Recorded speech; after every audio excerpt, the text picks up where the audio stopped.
tous. Aujourd'hui, on aimerait vous parler d'un sujet d'actu, mais encore beaucoup trop tabou. On va vous parler de la maternité chez les sportives de haut niveau.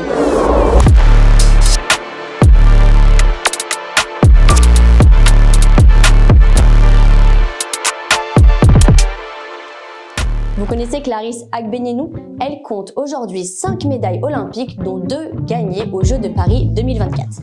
Elle est également maman depuis juin 2022 et nous verrons à travers cette vidéo la manière dont les médias associent sport et maternité. Selon une enquête réalisée par le ministère des Sports appelée Sport de haut niveau et maternité sur la période de mars et avril 2021, 46% des sportifs déclarent que la maternité est un sujet dont on ne parle pas et 44% déclarent que c'est un sujet dont on parle parfois. Être maman est souvent pensé comme une situation peu compatible avec l'idée de performance en sport de haut niveau. En effet, 69% d'entre elles considèrent la maternité pendant la carrière sportive comme une véritable prise de risque dans le contexte d'un projet de performance à haut niveau. On retrouve 3 craintes principales. Les problèmes organisationnels liés à la situation de parentalité, la prise de poids et ou la modification du corps, et le retour au niveau sportif antérieur.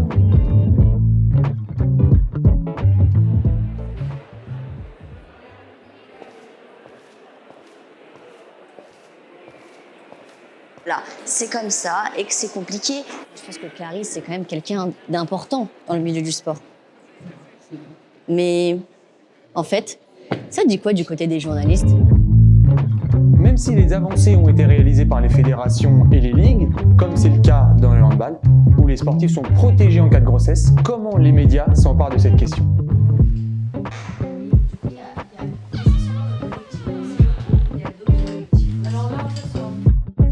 Déjà, on démarre dans les 52. C'est beau. Magnifique. Je fais le clap. Tu peux. Donc, vous êtes Asia Hamdi, vous êtes journaliste sportive indépendante depuis 2012. Vous avez déjà sorti 2 livres sur lesquels on va revenir juste après. Et pour commencer, il y a une question à laquelle nous aimerons bien répondre, et savoir pourquoi vous avez choisi le métier de journaliste et pourquoi surtout la branche du sport. J'aimais faire des rédactions, etc. Et j'étais très curieuse, donc en fait, je m'intéressais aussi à ce qui se passait dans le monde. Et j'aimais bien regarder les journaux télévisés. Du coup, le journaliste, ça a été assez logique pour moi de choisir cette voie. J'adorais regarder le sport à la télé, j'aimais bien pratiquer aussi. Au départ, l'envie que j'avais, c'était de devenir journaliste, un peu pour aller voir ce qui se passait dans les coulisses des stades, voir un peu l'envers du décor. Et aujourd'hui, ce qui me plaît vraiment, c'est de voir tout ce que le sport révèle sur notre société, sur notre monde, ce que le sport peut apporter, mais aussi les revers, parce qu'il y a aussi énormément de revers malheureusement. Est-ce que vous pouvez nous rappeler qui vous tenait à cœur dans ce projet? Je travaille sur la question du sport au féminin depuis maintenant plus de 10 ans. J'étais touchée en fait par les histoires de sportives et je trouvais qu'il y avait un manque au niveau du traitement de ce côté-là. C'est vrai qu'on traite beaucoup plus, on traitait déjà à l'époque, il y a une dizaine d'années, beaucoup plus le sport par le prisme des hommes, sous le prisme des hommes et moins l'aspect féminin. Spontanément, j'ai commencé à m'intéresser à toutes ces questions et j'ai découvert qu'il y avait énormément de choses à raconter sur l'histoire de la place des femmes dans le sport, sur toutes les questions aussi de rapport au corps, comme la maternité, comme les menstruations, comme la parentalité, comme aussi les violences sexuelles. Et en fait, il y avait tout un univers effectivement qui n'était pas encore beaucoup exploré. En termes d'inégalité, qu'est-ce que ça peut créer, selon vous, de devenir maman en étant sportif de haut niveau? Il y a plusieurs inégalités. Déjà, sur le plan de la conservation, on va dire, du salaire, les choses ne sont pas encore totalement réglées, parce que même s'il y a des conventions qui ont été signées, notamment une convention comme la Fédération française de handball a mis en place une convention collective qui assure, on va dire, certaines garanties salariale aux sportives pendant la maternité. Les clubs aujourd'hui savent qu'en signant une sportive qui a cette envie de devenir maman, il y a un risque pour eux de voir leur athlète, leur joueuse partir pendant un certain temps. Il y a à la fois la question de comment la sportive va être accompagnée pendant sa grossesse, parce qu'il y a tout un accompagnement physique à adapter. On ne peut pas s'entraîner avec, je prends l'exemple du foot, on ne peut pas s'entraîner de la même manière que ses coéquipières parce que le foot c'est un sport de contact. Donc voilà, tous les contacts, il faut les éviter, il faut adapter l'activité physique pour justement continuer à avoir une activité mais que ce soit vraiment sécurisé. Et puis donc il y a aussi limiter aussi les entraînements et puis il y a aussi la question du retour. C'est que on ne sait pas en fait si la footballeuse va avoir une grossesse qui va très bien se passer ou si elle va avoir des complications, si son retour va être retardé. En effet, au-delà de ce rapport, de nombreux scientifiques ont travaillé sur la complexité de la maternité pour les sportives. Le Mieux présentait déjà au début des années 2000 les inégalités entre la médiatisation des sportives et leur sous-représentation par rapport aux hommes. Montagnola, en 2011, a montré que la médiatisation est stéréotypée et présente beaucoup plus le physique, le déficit technique et l'évocation de la vie privée, contrairement aux hommes où la performance est prédominante. Béatrice Damien-Gaillard, avec ses 2 collègues, ont actualisé ces résultats en 2022.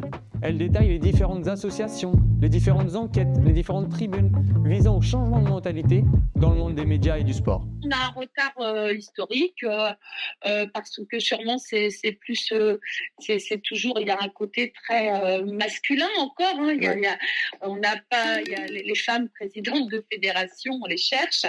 Ouais. Voilà qu'on a pris beaucoup de retard, mais c'est dans le sport, mais c'est aussi un peu à l'échelle de la société.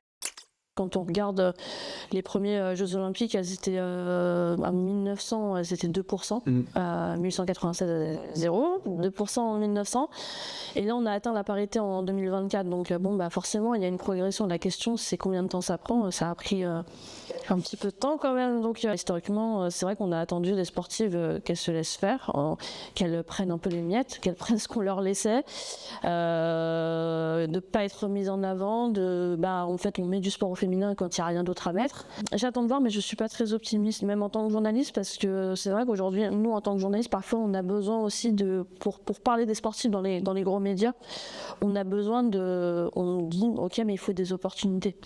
On ne va pas parler, par exemple, d'une athlète en plein mois de décembre, une athlète qui est complètement inconnue. S'il n'y a pas soit une opportunité, donc une opportunité de gros événements sportifs, qui est un peu, on va dire, une accroche, il faut une accroche d'actu. Soit une raison, il faut une accroche, on ne va pas en parler. Donc c'est soit l'enjeu sportif, soit que la sportive ait quelque chose à dire sur un sujet. Donc un sujet personnel. Oui.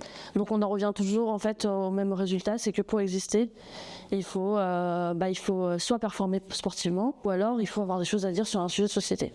Quel rôle ont joué les hommes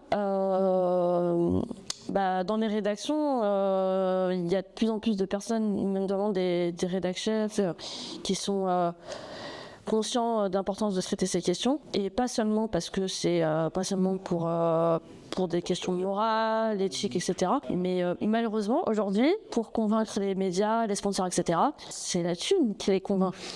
C'est de leur dire qu'il y a un public derrière. Quelle actrice du sport, de ce monde-là, vous citeriez dans l'évolution justement de la médiatisation de la maternité?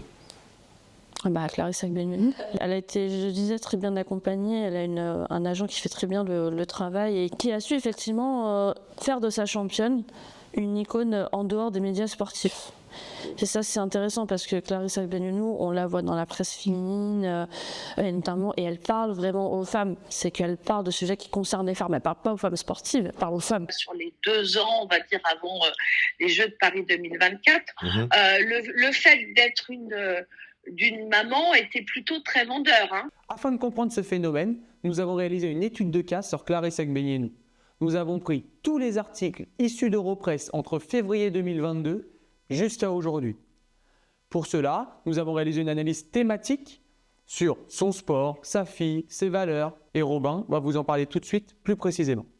Ce qui en ressort, c'est que tous les articles évoquent effectivement sa fille, mais surtout l'influence que celle-ci a eue sur la carrière sportive de sa mère. On note qu'en 2022, peu d'articles parlent uniquement de l'arrêt de la carrière de Clarisse et de la naissance de sa fille Athéna. En revanche, en 2023, beaucoup d'articles parlent de son retour et de sa victoire au championnat du monde. Et effectivement, ces articles traitent des valeurs que Clarisse partage avec les Français qui la suivent et du lien avec sa fille. mais sa réussite sportive reste au cœur de tous ces articles. On voit ici que la presse cherche à montrer la force de Clarisse avec des phrases comme, je cite, « exceptionnelle », moins d'1 an après son accouchement. On voit donc une légère différence avec l'analyse plus ancienne de Montagnola. En 2024, les articles sont beaucoup plus divers, beaucoup font référence à la mère qui est devenue Clarisse Agbenienou, sans que ce soit le sujet principal de l'article, comme si c'était devenu une normalité. Beaucoup d'articles parlent de la maternité des sportifs de haut niveau, ou présentent en général Clarisse comme une icône.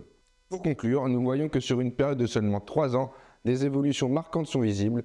Les Jeux Olympiques de Paris, se voulant inclusifs et prônant l'égalité, ont participé à l'évolution de la place des femmes dans les médias. Quelle que soit la période, nous avons vu que sa fille est présentée comme un atout à sa performance et pas seulement comme la fille d'une sportive de haut niveau.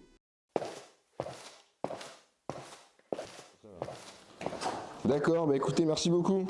À la prochaine. Ouais, c'était Asia, elle est très contente de nous avoir vus. C'était vachement bien. Ouais, bah, puis elle nous a bien aidé sur le projet. Hein. Carrément. Mais au fait, vous, ça te dit quoi?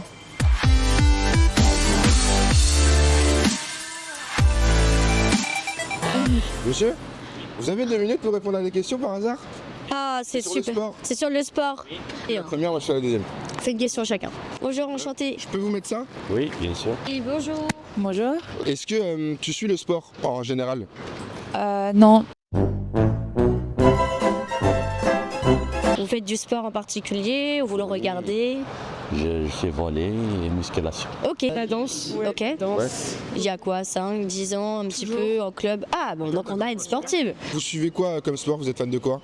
Moi plutôt foot et ring hockey. Ok. Moi le ring et la natation. Je fais beaucoup de courses à pied dans un club. Je fais de la natation. Je fais du fitness. 3 hours later. Ah oui, et vous avez regardé les JO un peu cet été du coup ou pas? Carrément. Ok, trop cool. Logique. Est-ce que vous connaissez Clarisse Agbenienou? Ouais, je connais. Ouais. Je connais pas. C'est la meilleure de France, je crois. Enfin, elle a été Bah, championne olympique. Nous, on travaille sur le sport et la maternité. Qu'est-ce que tu penses du fait d'être maman durant une carrière sportive? Elle a beaucoup d'enfants. Ça va lui poser des problèmes. Faut juste s'organiser correctement. Mais le sport, c'est comme un travail, comme tous les autres travails en fait. Il n'y a pas de contraintes. Je pense pas qu'il y ait de contraintes par rapport à ça. Je voulais savoir si vous pensiez que pour vous, c'était difficile de lier carrière sportive et projet d'enfant. Comme toutes les carrières professionnelles, il y a forcément des entraves et des inquiétudes quoi, quand on pratique du sport. Aujourd'hui, dans la société, les coachs, surtout masculins, ils sont pas du tout prêts à. Enfin, ils n'ont pas la mentalité encore pour accepter ça. Et du coup, une fois qu'elles reviennent, elles n'ont pas le niveau et au lieu de les entraîner à revenir à leur meilleur niveau, je pense qu'elles les mettent direct de côté, elles achètent une joueuse beaucoup plus jeune et voilà, on la remplace direct. Quoi. Non, on peut faire avec. Enfin, moi j'ai prévu de faire avec. Ils viendront me voir en répète, Évidemment. on va partout. Ouais. Ma mère elle m'emmenait partout, du coup je ferais pareil. Ok. Mais enceinte, tu vois, genre, avec le bébé. Ouais, bah, ça se logique, ça se gère. Moi je suis plus optimiste. Ça doit pouvoir se gérer, mais tu peux plus faire les mêmes choses. Enfin, genre, Oui, mais tu peux bouger pareil. Non, c'est sûr, mais il y a quand même dans ces étoiles qui continuent ensemble, du coup je me dis on peut y arriver. Et est-ce que pour vous, les clubs, les fédérations, les ligues, toutes les organisations sportives, elles ont leur rôle à jouer pour l'accompagnement de ces sportives dans leur maternité, projet de grossesse? Bien sûr. Déjà de sécuriser la reprise, d'accompagner la reprise. Est-ce que vous avez déjà lu des articles ou vu à la télé ce genre d'histoire de sportifs qui étaient aussi mamans? Non. Non, vous n'en avez pas entendu parler? Oui, je n'ai pas d'informations sur ça. Moi, je l'ai pas du tout vu dans les journaux, ni j'en ai pas du tout entendu parler, moi, personnellement. Je connaissais même pas. Ouais, moi j'ai déjà entendu parler. Et vous en avez entendu parler comment? Est-ce que Positivement, on genre, parlait de leurs enfants ou est-ce qu'on parlait plus de leur performance sportive? C'était plutôt du point de vue de je suis sportive et maman, du coup c'était Ok. vraiment axé sur. C'était où? C'était à la télé, dans les journaux? Je crois que c'était sur Instagram. Ok, ouais. Ok. Bah, merci beaucoup. Merci. C'est gentil. Merci. Merci beaucoup. Merci à vous, Merci. bonne journée. Oui, je vais prendre ma Bah de rien. Merci. C'est le plaisir. Merci les gars, c'est gentil. Salut.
trop bien. Hein. Ouais, là, elle nous a bien aidé sur le projet en plus.